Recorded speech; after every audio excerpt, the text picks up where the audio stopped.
À l'origine de ce podcast, il y a une volonté, celle d'interroger la masculinité à travers un regard non pas sur la conjugalité, mais sur la filiation.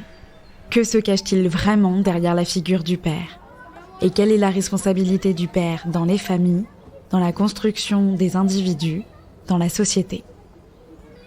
Très vite, je me suis dit que pour que cela soit vraiment intéressant, il allait falloir que je m'entretienne avec des gens très différents à chaque épisode. Avec des personnes d'âge, d'origine, de genre différents. Que je découvre ainsi les pères de tout le monde, pour essayer de comprendre en quoi tous les pères se ressemblent et en quoi aussi ils sont tous différents. Un père dans les années 50 est-il le même qu'un père des années 80 ou bien d'aujourd'hui ? Un père meurtri par l'histoire peut-il être tout à fait le même qu'un père qui n'a jamais souffert de la trajectoire du monde ?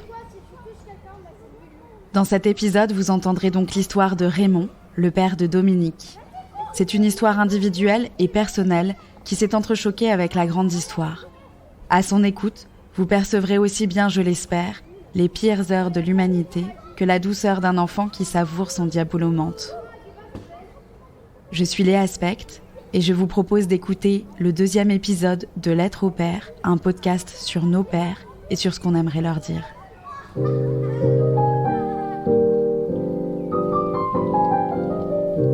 Très cher père, tu m'as demandé l'autre jour pourquoi je dis que je te crains.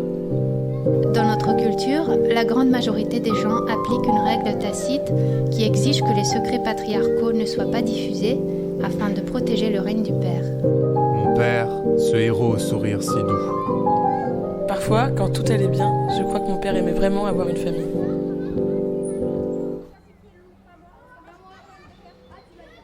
La vie de Raymond fleure le siècle dernier. Un siècle fait tantôt de privation et d'atrocité, tantôt de liberté et d'insouciance. C'est Dominique, son fils, qui a fêté ses 72 ans, qui raconte l'histoire de son père.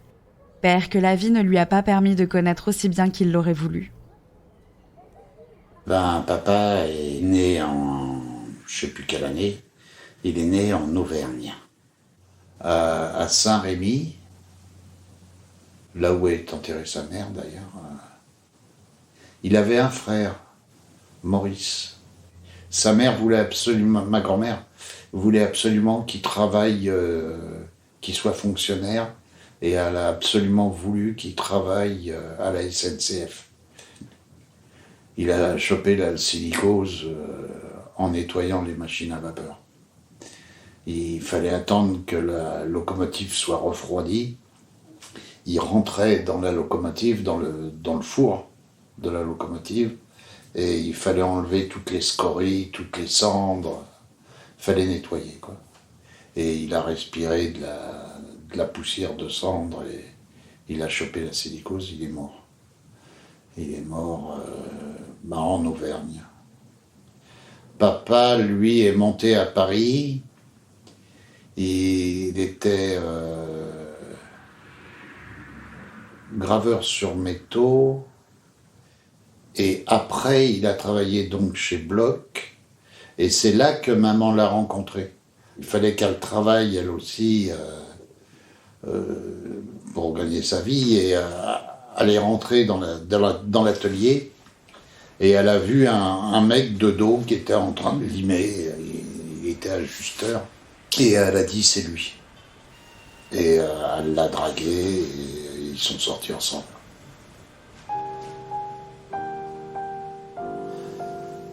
Ensuite, Jean-Michel est né pendant la guerre.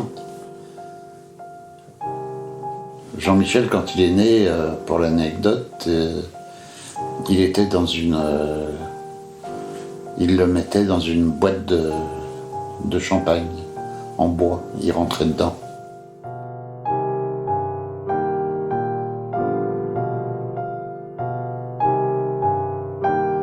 Pendant la guerre, papa, il a fait le coup de feu. Avec des copains, il faisait ce qu'on appellerait maintenant des conneries. Il y a un oncle, maman me racontait ça, pendant la guerre, il y a des histoires. Et un oncle qui est passé à la maison, qui a récupéré le pistolet de papa, et qu'il l'a démonté et qu'il l'a jeté en pièces détachées dans la Seine. Il avait fait un trou dans son imperméable et il se baladait sur le bord de Seine et par le trou dans la poche, il faisait tomber les pièces par terre qui poussait avec le pied, pour que personne ne le voie, pour faire disparaître l'arme, pour pas qu'il y ait d'armes dans la maison si papa venait à être arrêté. Pour le père de Dominique, les choses auraient pu en rester là. Quelques pics d'adrénaline, un pistolet coulé au fond de la Seine. Mais Dominique m'a raconté le chassé-croisé de son père résistant avec la Gestapo, dans le Paris sous occupation allemande. Ça a commencé comme ça, c'est que sa mère, ma grand-mère, l'a appelé Michel Jean. Puis au bout de 6 mois, elle a dit Michel Jean, c'est ringard, c'est n'importe quoi, je vais l'appeler Raymond. Ça n'a rien à voir. Et tout le monde, à la maison, c'était Papa Raymond. On fêtait sa fête à la Saint-Raymond, le 8 janvier, je crois. Et toute sa vie, il s'est fait appeler Raymond. Et puis pendant la guerre, la Gestapo, il était recherché par la Gestapo. Mais il cherchait Michel Jean Barriéras. Et un jour, maman était là, il y avait 2 mecs avec un imperméable de cuir et puis le chapeau mou là, qui cherchaient Michel Jean Barriéras. Et il y a la gardienne de l'immeuble qui a fait un signe des yeux à maman pour qu'elle s'en aille. Elle a croisé papa dans la rue et elle lui dit ne rentre pas, il y a la Gestapo. Et comme ça, ils ont mis, la Gestapo a mis 6 mois à s'apercevoir que Michel Jean et Raymond, c'était le même, c'était la même personne. S'il avait été arrêté par la Gestapo 6 mois plus tôt, il ne serait pas revenu. Il faisait 38 kilos quand il est rentré à la maison.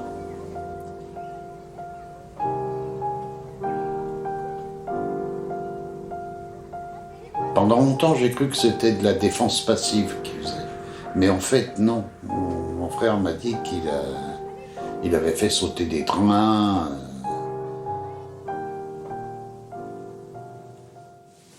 C'était surtout pour foutre les nazis en dehors de France.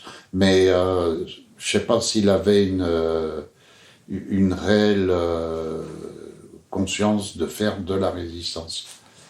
C'était plutôt par patriotisme.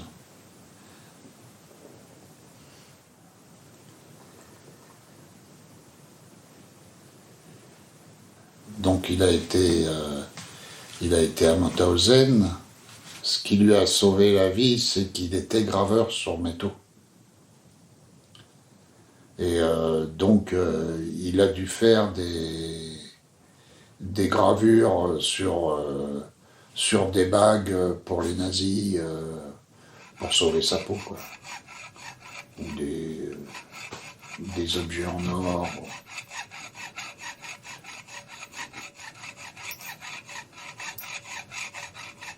Papa est revenu le 20 août, le 20 mai. Le 20 mai, c'est l'anniversaire de maman. Et quand il est rentré, maman elle a eu peur, elle a fermé la porte. Après, elle a réouvert la porte, il était toujours là. Il est rentré, il a embrassé sa femme. C'est maman qui me raconte tout ça. Il s'est mis sur le lit, il s'est assis au milieu du lit et il sifflait. Il sifflait une chanson. Et puis, Claude est né, mon frère, et il a appelé Claude Camille. Parce que Camille, ça a été un de ses amis en camp de concentration qui lui a sauvé la vie. Alors, en mémoire de...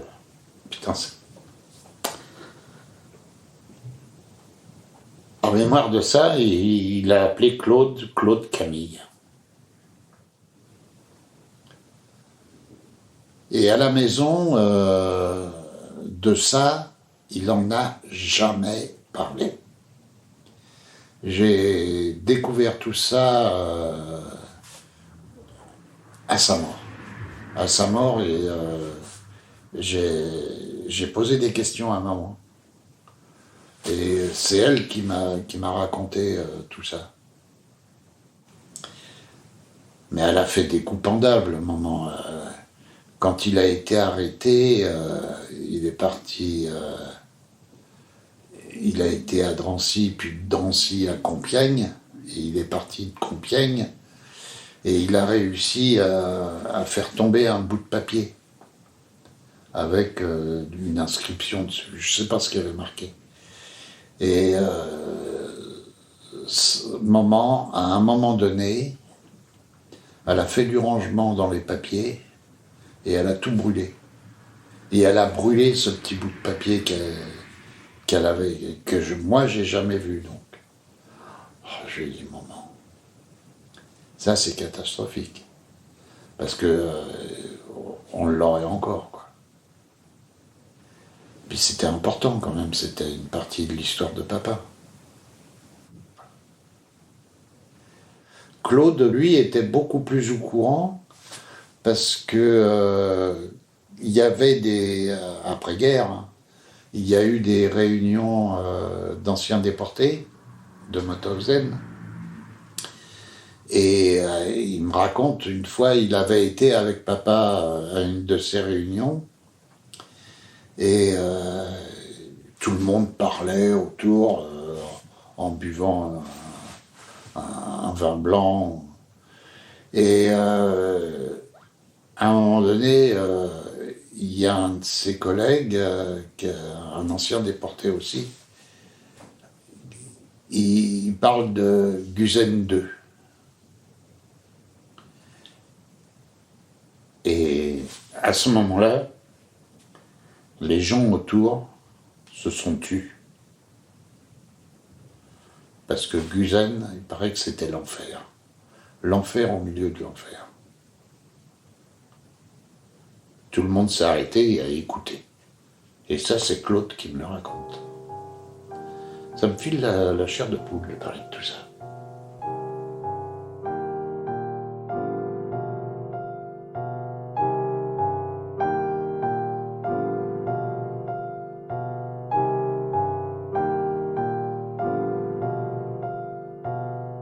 Dominique arrive dans la famille plusieurs années après la fin de la guerre. Il rejoint ses frères, Jean-Michel et Claude. Mais son enfance sera marquée par la contraction d'une maladie rare qui l'a obligé à vivre loin de sa famille. À cette époque, ses parents ne pouvaient lui rendre visite qu'une seule fois par an. Moi, je suis né en 50, je suis le dernier. J'ai fait... à 7 ans, un empoisonnement médicamenteux. J'ai chopé le syndrome de Steven Johnson. Je m'en suis sorti, j'ai perdu un œil. Mais je suis resté 3 ans en maison de repos, à Valence, à côté de Valence. 3 ans où il n'y avait pas d'école, donc à 10 ans, je savais tout juste lire et écrire. J'ai pas pu faire d'études. Ça m'a gâché la vie. À son retour de Valence, Dominique m'a confié ne voir que très rarement son père, occupé tous les matins à prendre le train pour Paris pour se rendre à l'usine. Je le voyais le week-end et puis une demi-heure le soir. Je le voyais pas. À part le week-end, où il m'emmenait ou au musée, au Louvre, à Carnavalet, des choses comme ça, le musée de l'homme, le jardin des plantes, et les puces de Saint-Ouen. Maintenant, si j'ai un peu le virus de toutes les brocantes, c'est peut-être un peu à cause de ça. Été comme hiver. L'hiver, c'était bien, il y avait des marrons chauds. Il m'achetait les marrons chauds, on mettait ça dans les poches pour pas que j'ai froid aux mains. L'été, c'était le diabolomante. Mais c'est la seule fois où je l'ai vu dans un bistrot. Il prenait une bière. Ah, il y a des anecdotes rigolotes aussi. Une fois, maman, elle lui avait tricoté. J'étais déjà né, hein, c'était dans les années 55. On avait été campé à Rissorangis. Je pêchais avec une patate au bout d'une ficelle. Et il y a des rats qui étaient venus et puis qui avaient mangé de la pomme de terre. Et tu vois, il y a des poissons, il y a des poissons. On pêche les poissons à la pomme de terre. Et maman lui avait tricoté un maillot de bain de la marque Pingouin Nageur. Il a plongé le maillot de bain et est resté au fond de la rivière. Il était emmerdé pour sortir. Parce qu'il y avait plein de gens qui campaient avec nous. On pouvait encore faire du camping sauvage. Voilà. Ça, c'est papa. Papa,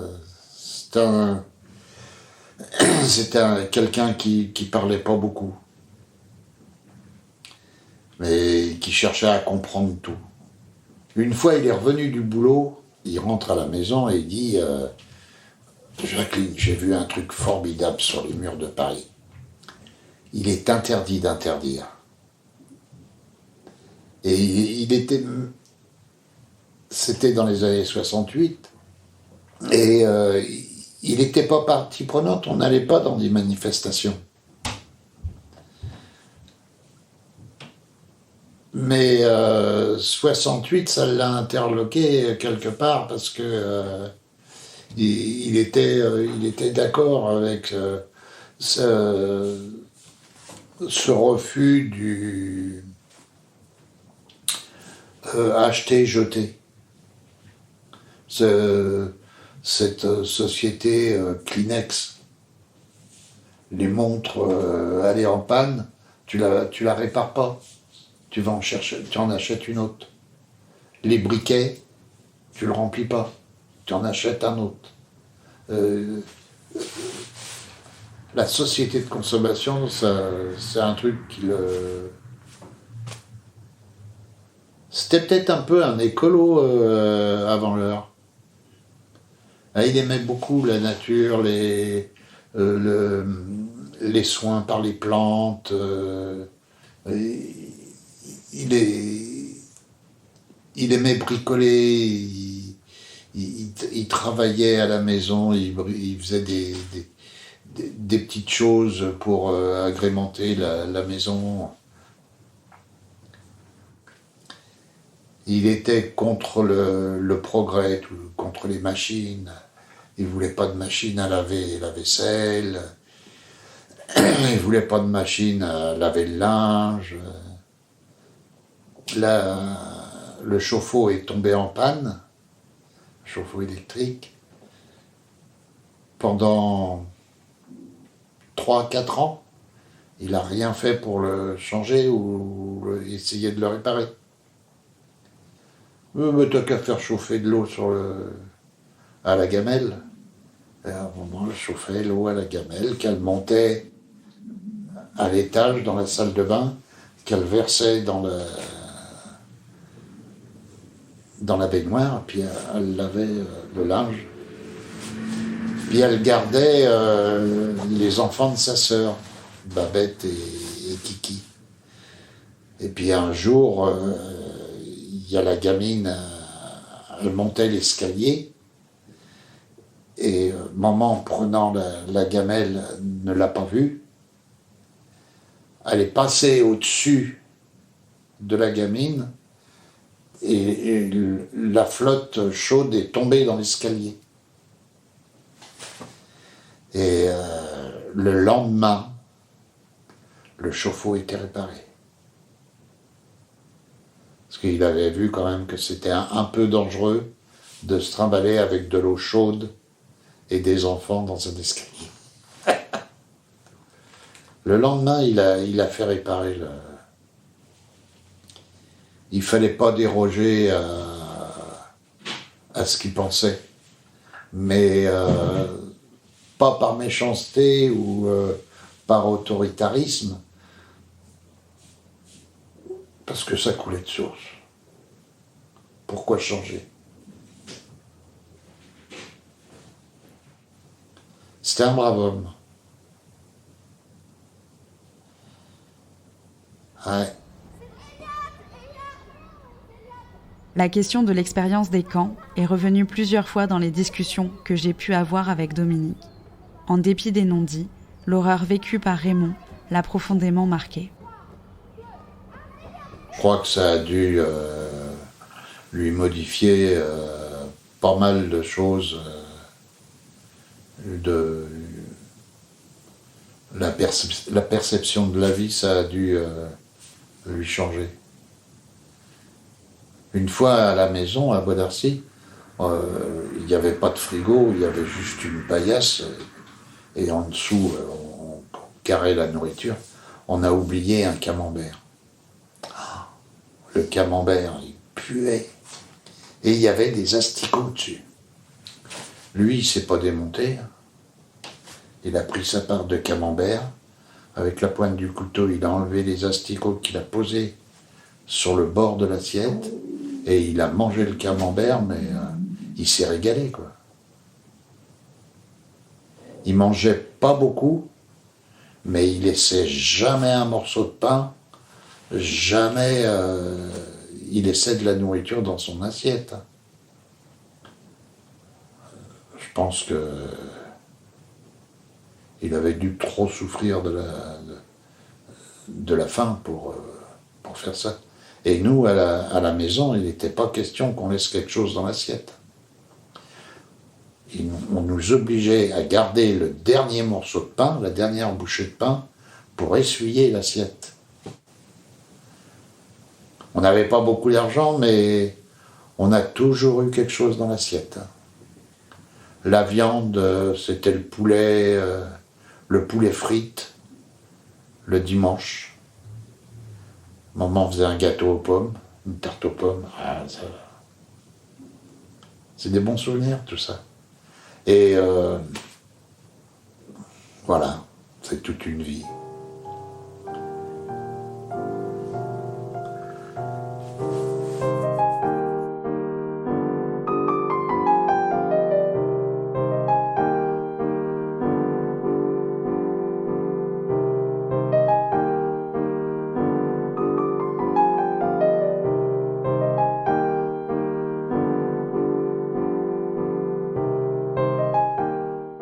J'avais 26 ans quand papa est mort. Il a eu la retraite. Il est tombé malade 5 ou 6 mois avant. Il a eu sa retraite à 60 ans. Et il est mort à 61 ans. Et de 60 à 61 ans, ça a été à l'hôpital, chimio, rayon, et puis hôpital et cimetière. Il est mort à l'hôpital. Il voulait pas mourir à la maison. Il voulait pas laisser de mauvais souvenirs pour maman. À Fontenay-sous-Bois, il était. Et j'ai vu papa qui était mort sur son lit d'hôpital. Je l'ai revu, j'étais en voiture avec Jean-Michel.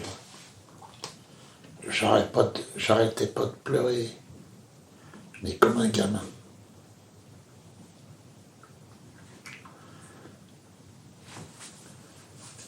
Et je l'ai revu à l'incinération, parce qu'il a voulu se faire incinérer pour terminer comme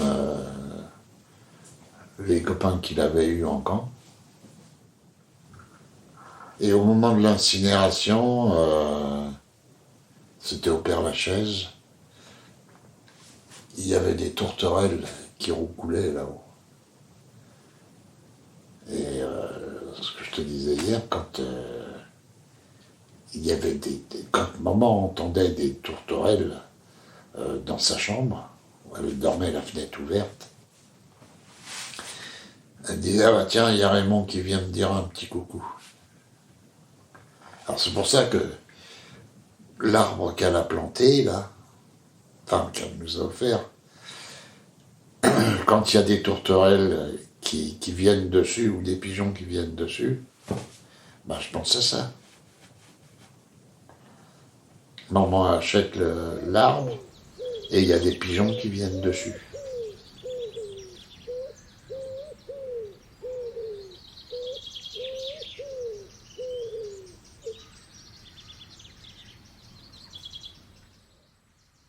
J'aurais bien aimé mieux le connaître.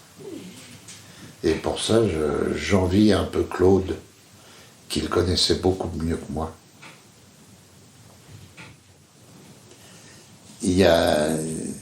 Quand les gens sont plus là, on se dit, ah, mais qu'est-ce qu'on est con, pourquoi on lui a pas demandé, pourquoi on lui en a pas parlé. Mais ça peut être de tout et n'importe quoi. Ça peut être, je sais pas moi, sur les voyages, ça peut être, papa a pris une seule fois l'avion pour revenir de Mauthausen. Après, il n'a plus jamais voulu monter dans un avion.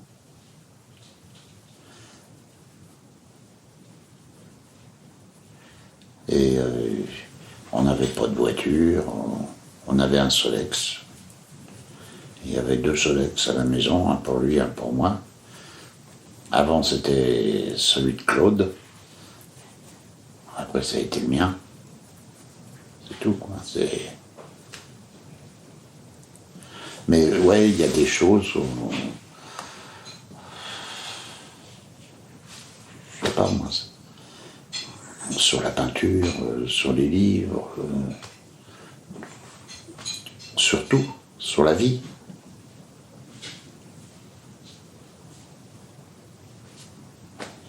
C'est comme ça.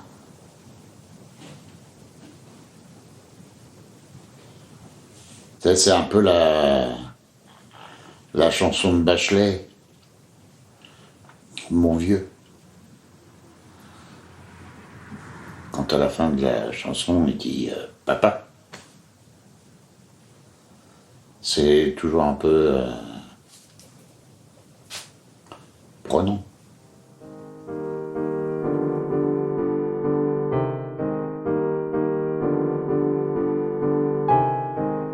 Au cours de nos discussions, Dominique m'a parlé d'un monde, d'une famille, dont l'histoire nous semble déjà bien lointaine. C'est l'histoire d'une famille ouvrière qui se forme à la moitié du siècle dernier. Une famille qui a vécu la guerre et que la guerre, forcément, a profondément marqué. Il raconte un père aussi, un père présent et respecté, et pourtant jamais là, ailleurs, au travail ou dehors, ou peut-être dans des pensées auxquelles il aurait sans doute voulu échapper. Les pères des années 50 et 60 n'ont sans doute plus grand-chose à voir avec les pères d'aujourd'hui. Pas un mot à table, une autorité naturelle, un air taciturne. Mais ce qui est sûr pourtant, c'est que le silence, toujours, se transmet et toujours produit des regrets. On ne saura pas vraiment si Raymond aurait été un autre père s'il n'avait pas connu la déportation. Mais on retiendra de cette histoire l'importance des petits riens, des petits moments passés ensemble, à chérir, qu'on soit l'enfant ou le parent, et qui, comme le dit si bien Dominique, font toute une vie. C'est de lui-même, et sans que je ne lui pose la question, que Dominique m'a confié ce qu'il regrettait le plus de ne jamais avoir dit à son père. Pour tout dire, papa, il était formidable. Ouais. Le seul regret que j'ai, c'est de ne pas lui avoir dit, quoi. De ne pas pouvoir présenter Florian et Juliette. Oui, j'aurais bien voulu que papa connaisse mes enfants. Ça... Pour lui dire, tu vois, papa, j'ai pas raté la vie, quoi. J'ai pas dit ma vie. J'ai pas raté la vie. C'est pas pareil. C'est ainsi que s'achève le 2e épisode de Lettres au père. Je vous remercie pour votre écoute et vous dis à très bientôt pour un nouvel épisode et le récit d'un autre père.